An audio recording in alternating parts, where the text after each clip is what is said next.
Hello friends, ചെടി വളർത്താൻ ആർക്കാ ഇഷ്ടമില്ലാത്തല്ലേ?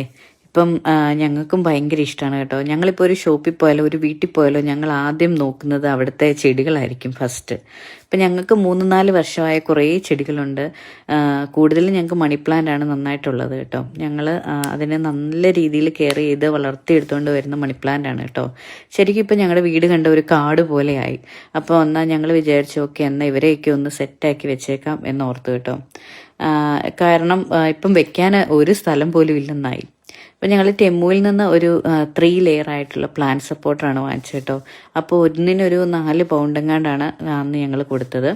അപ്പം ഞങ്ങളതെല്ലാം ഒന്ന് സെറ്റാക്കി വിൻ്റർ വരുന്നതിന് മുമ്പ് ഒരു 3-4 മണി പ്ലാന്റ് ഒന്നിച്ച് വെക്കാം എന്ന് വിചാരിച്ച് ഞങ്ങൾ അതിലേക്ക് അങ്ങ് സെറ്റാക്കി വെച്ചു കേട്ടോ.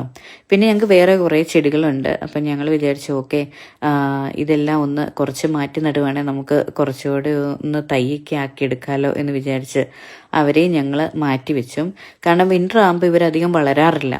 അപ്പോൾ സമ്മറിലൊക്കെ അല്ലെങ്കിൽ നമ്മൾ ഈ ഒരു സമയത്തൊക്കെ അത്യാവശ്യം ഒന്ന് മുളച്ച് വന്നു കഴിഞ്ഞാൽ വിൻ്റർ ആകുമ്പോഴത്തേനും നമുക്കത് കെയർ ചെയ്യാനും എളുപ്പമുണ്ട്. അപ്പം അങ്ങനെ വിചാരിച്ചെല്ലാം സെറ്റാക്കി വെച്ചിട്ടുണ്ട് കേട്ടോ. നമുക്ക് നോക്കാം.